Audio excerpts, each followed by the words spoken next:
Halo pemirsa GPR TV dari Sabang sampai Merauke, dari Miangas hingga Pulau Rote. Bertemu lagi bersama saya Moda Azari Disak dalam program Juru Bicara.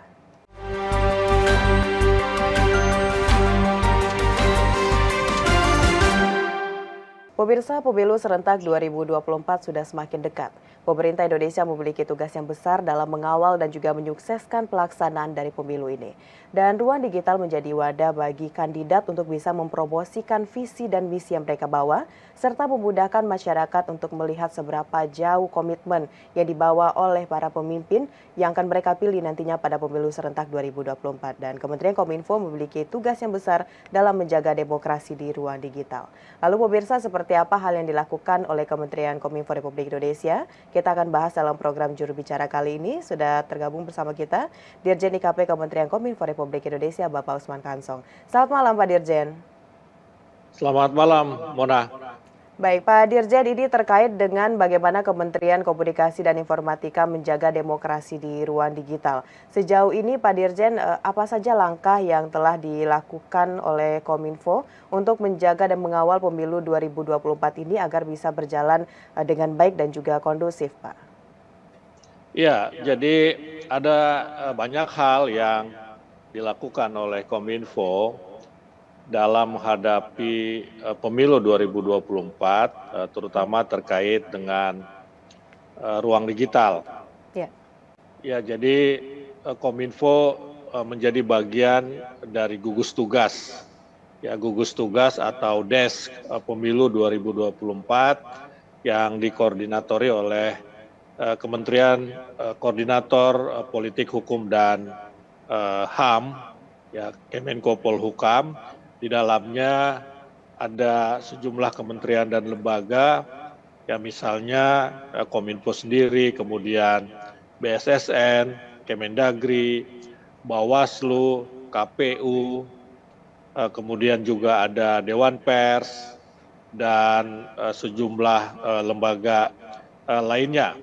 Ya, tujuannya adalah pembentukan desk pemilu ini ya adalah untuk mengkondisikan sebuah pemilu yang damai begitu. Dan Kominfo secara spesifik ini bertugas mengkondisikan pemilu yang damai di ruang digital.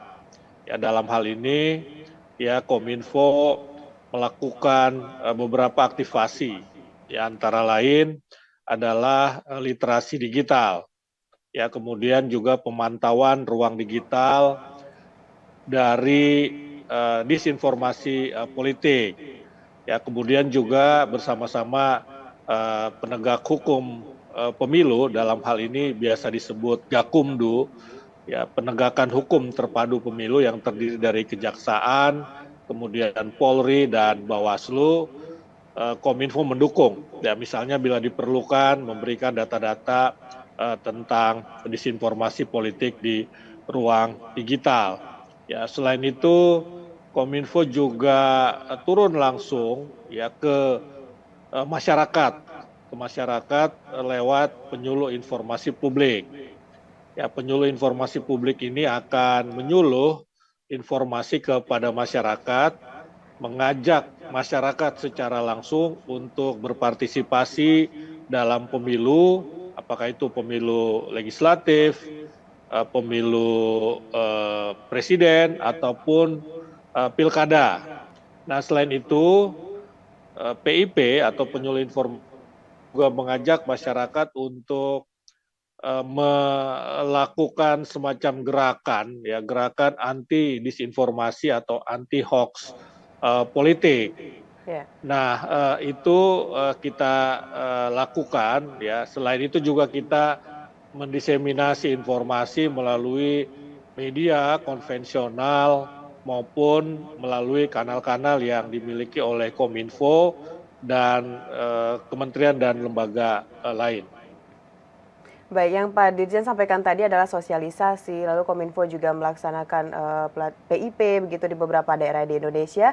Itu merupakan strategi yang dilakukan Kominfo dalam tahapan hulu. Sedangkan kita mengetahui bahwa Kementerian Kominfo ini memiliki 3 lapis strategi begitu Pak ya, dari hulu, tengah hingga hilir. Bagaimana dengan tengah dan hilir Pak? Apa yang dilakukan oleh Kementerian Kominfo untuk bisa menyukseskan pemilu serentak 2024 ini? Ya, betul sekali, Mona. Jadi tadi yang saya jelaskan lebih banyak di tingkat hulu, artinya literasi, edukasi ya kepada masyarakat. Ya, saya sering menyebutnya ini langkah yang kita sebut edukatif preventif begitu. Ya, jadi mengedukasi masyarakat untuk mencegah adanya disinformasi politik, serangan cyber melalui media sosial atau media daring.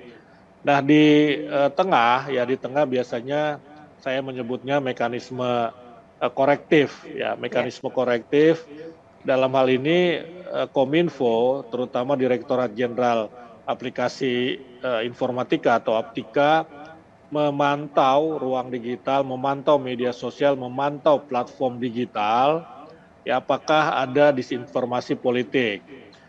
Dalam hal ini ya disinformasi politik atau serangan cyber yang dilarang, ya yang dilarang, kemudian mengidentifikasinya ya ada 3 mekanisme pemantauan. Yang pertama dengan mesin ya atau AI yang kita sebut AI itu apa ya artificial intelligence atau kecerdasan buatan.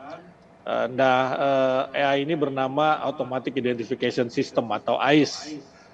Nah, secara otomatis AIS ini, mesin ini akan mengidentifikasi disinformasi politik. Nah, yang kedua mekanismenya adalah melalui patroli siber atau cyber patrol. Terdiri dari tim ya, yang bekerja 24 jam sehari, jadi ada 3 tim bekerja dalam shift, mereka memelototi ruang digital untuk mengidentifikasi bila ada disinformasi atau hoax politik terkait dengan pemilu.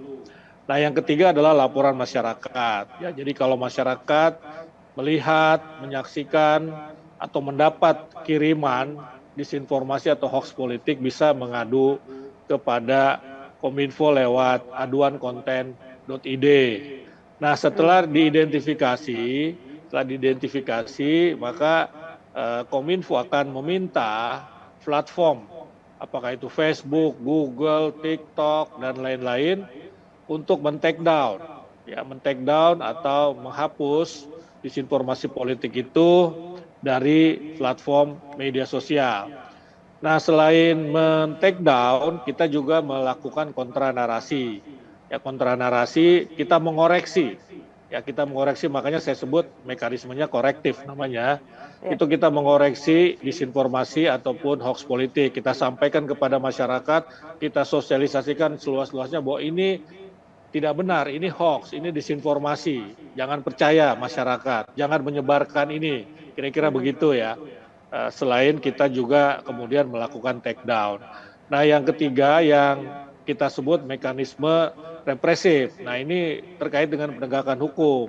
Ya, seperti saya sampaikan tadi, dalam hal ini Kominfo mendukung penegakan hukum yang dilakukan oleh aparat penegak hukum. Kalau dalam pemilu namanya Gakumdu, ya penegakan hukum terpadu pemilu yang terdiri dari kejaksaan, kepolisian, dan Bawaslu. Ya, kita bisa saja memasok data, bahkan kita bisa melaporkan kepada Gakumdu kalau ada disinformasi politik, ya siapa pembuatnya, ya kalau bisa kita identifikasi pembuatnya, dan nanti yang melakukan tindakan adalah Gakumdu, bukan Kominfo, karena Kominfo hanya bisa mengambil langkah melakukan tindakan kepada konten ya atau situs begitu. Sementara untuk orang atau pelaku itu menjadi urusan penegak hukum. Nah, itu 3 mekanisme yang dilakukan atau 3 langkah hulu, tengah, hilir yang dilakukan oleh Kominfo.